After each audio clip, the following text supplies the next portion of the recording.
Berbagai pihak telah mencoba untuk melakukan pembunuhan terhadap Soekarno. Percobaan itu telah berlangsung sejak ia masih pejuang proklamasi sampai seluruh hidupnya. Akan tetapi, Soekarno selalu lolos dari upaya pembunuhan. Sampai terakhir, tak tahan dengan siksaan oleh tim Soeharto di kediamannya, karena Soeharto punya akal bulus agar bisa melanjutkan perjuangan harta amanah yang dititipkan kepadanya. Soekarno berpura-pura mati 21 Juni 1970. Lalu kabur ke Belanda bersama istrinya Sarinah Sarinande menggunakan jet pribadi yang disewa oleh pasukan yang masih setia kepadanya. Pada hari itu, Soekarno berpura-pura mati setelah menelan pil mati sementara. Sementara pasukan tentara yang masih setia kepadanya telah membuat wajah Soekarno dari lilin dan batang pisang. Hal itu dilakukan dengan tujuan agar beratnya sama dengan berat tubuh Soekarno.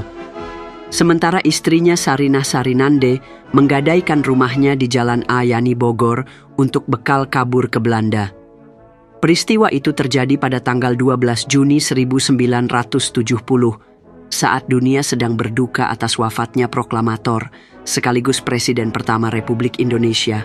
Pada hari itu Suprijadi, SS, BKR menukar jasad Soekarno dengan batang pisang dengan muka lilin mirip Soekarno.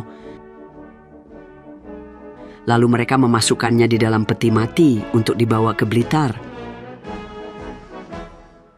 Jadi arak-arakan kematian itu layaknya film Mission Impossible. Suprijadi SSBKR adalah pasukan militer yang setia kepada Soekarno. Semasa Soekarno berkuasa, Suprijadi sering ditugaskan ke Jepang untuk menyelundupkan senjata dari Jepang ke Indonesia. Suprijadi menghabiskan masa tuanya di Alas Purwo, Banyuwangi. Ia meninggal tahun 2015 yang lalu. Tetapi tahun 2013, ia sempat bertemu dengan putri bungsu Soekarno dan menceritakan perihal kejadian kaburnya Soekarno ke negeri Belanda. Hari itu, Soekarno kabur ke negeri Belanda bersama istrinya Sarinah Sarinande.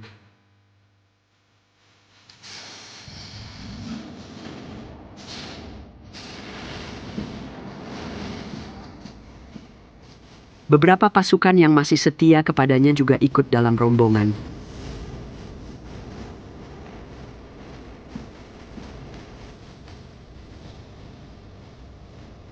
Soekarno kemudian menetap di Belanda hingga tahun 1985 dengan menggunakan nama samaran Rudolfo Huygens. Di pengasingan itu Soekarno hidup damai dan masih menjalankan aktivitas sebagai Monetary One M1 dalam dunia keuangan dan aset dunia. Dan Soekarno masih sempat ke gedung Pentagon, Amerika Serikat bersama putri bungsunya itu. Bersama Sarinah Sarinande, Soekarno masih dikaruniai seorang putri bernama Diajeng Putri Aisyah. Tetapi Soekarno lebih senang memanggilnya dengan nama Denok Sarinah sebagai penerus Soekarno dalam bidang aset dan keuangan dunia. Suatu aktivitas Bung Karno yang tidak diketahui publik selama ini. Kita hanya tahu Soekarno adalah presiden termiskin di dunia.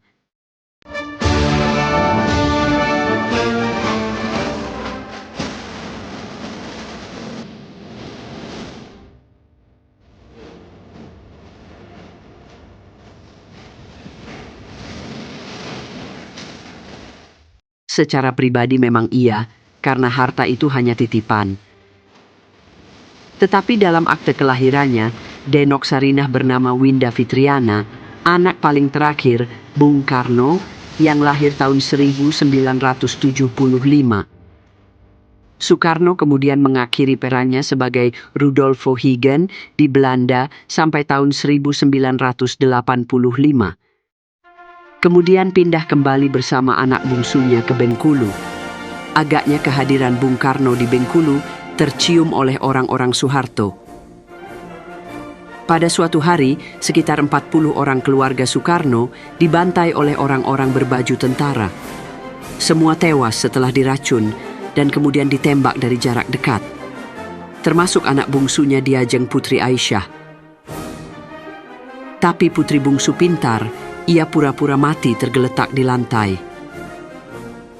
Soekarno selamat dari peristiwa itu. Ia bersama putri bungsunya itu langsung kabur ke Bangka, lalu berlanjut lagi ke Cirebon. Ketika putri bungsunya duduk bangku sekolah SMP, Soekarno naik haji dengan bantuan temannya yang bekerja di KBRI di Arab Saudi. Sejak naik haji itu, Soekarno tidak pernah terlihat lagi sampai sekarang. Putri bungsunya pun mengakui sejak ayahnya naik haji, ia tidak pernah lagi berjumpa dengan ayahnya. Bahwa dugaan semua ini bermula ketika Bung Hatta datang mengunjungi Soekarno di Wisma Yaso, di mana tempat Bung Karno dikurung.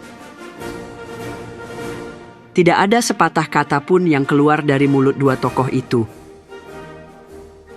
Dalam pertemuan itu mereka hanya berpelukan dan menangis. Bung Hatta tidak tega melihat kondisi kawan seperjuangannya itu mengalami siksaan yang ia saksikan sendiri. Peristiwa itu terjadi sepekan sebelum tanggal 21 Juni 1970. Menurut sumber yang menceritakan peristiwanya, pada saat berpelukan itulah Bung Hatta membisikkan sesuatu ke telinga Soekarno. Bunyinya kira-kira bahwa rencana sudah siap. Jika benar peristiwa itu, bisa dipastikan bahwa pelarian Soekarno dibantu oleh Bung Hatta. Kebetulan kaburnya juga ke negeri Belanda, negeri yang sama sekali tidak disukai oleh Soekarno. Kedua, yang memiliki teman dan kolega yang banyak di Belanda itu adalah Bung Hatta. Karena Bung Hatta memang alumni Belanda,